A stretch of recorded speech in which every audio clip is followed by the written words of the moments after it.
আজকে আমি আপনাদের তৈরি করে দেখাবো সয়াবিন। এই সয়াবিন রান্নার জন্য আমার যেটা প্রয়োজন, পেঁয়াজ কুচি, আদা বাটা, রসুন বাটা, পেঁয়াজ বাটা, গোটা এলাচি দারচিনি ব্যবহার করব।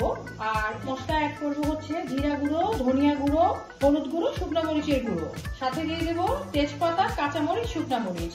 আর আমি এখানে মিডিয়াম সাইজের 3টে আলু ছোট টুকরো করে কেটে নিয়েছি।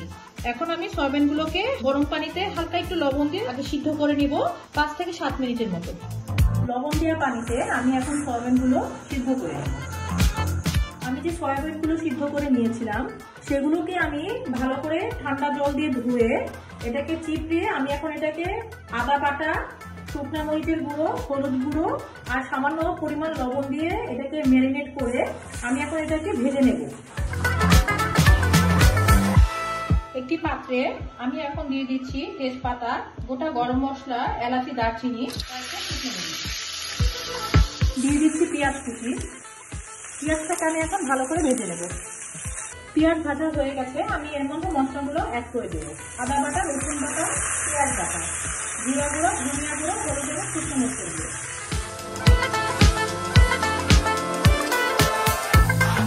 সামান্য গরম জল দিয়ে আমি মশলাটাকে ভালো করে কষিয়ে নেব।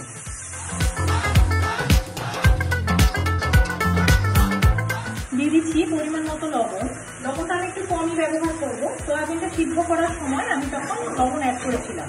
মশলাটা কষানো হয়ে গেছে, আমি এখন এর মধ্যে দিয়ে রাখবো টুকরো করে রাখা আলু। আলুগুলোকে আমি হালকা সিদ্ধ করে নিয়েছিলাম, আপনারা চাইলে এটা সরাসরি সিদ্ধ না করে ব্যবহার করতে পারেন। আমি এখন ভেজে রাখা সয়াবিন গুলো এদের মধ্যে দিয়ে দেবো, একসাথে মশলার সাথে মিশিয়ে তারপরে এটাকে আমি রান্না করবো। সামান্য পরিমাণ চিনি দিয়ে দিচ্ছি। চিনিটা আসলে স্বাদের জন্য দেওয়া হয়, এটা অনেকটা তরকারিতে আপনার সুন্দর রঙও আনে। সয়াবিন আমার মোটামুটি কষানো হয়ে গেছে মশলার সাথে। এখন আমি এর মধ্যে জল অ্যাড করে দেবো। উষ্ণ গরম জল আমি এখানে অ্যাড করছি, এখানে ঠান্ডা জল আমি ব্যবহার করবো না। ঢাকনা দিয়ে আমি এটাকে এখন রান্না করে নেব। এখন আমি এর মধ্যে সামান্য গরম মশলা দিয়ে দিব, তারপরে এটাকে আমি নামিয়ে দেবো।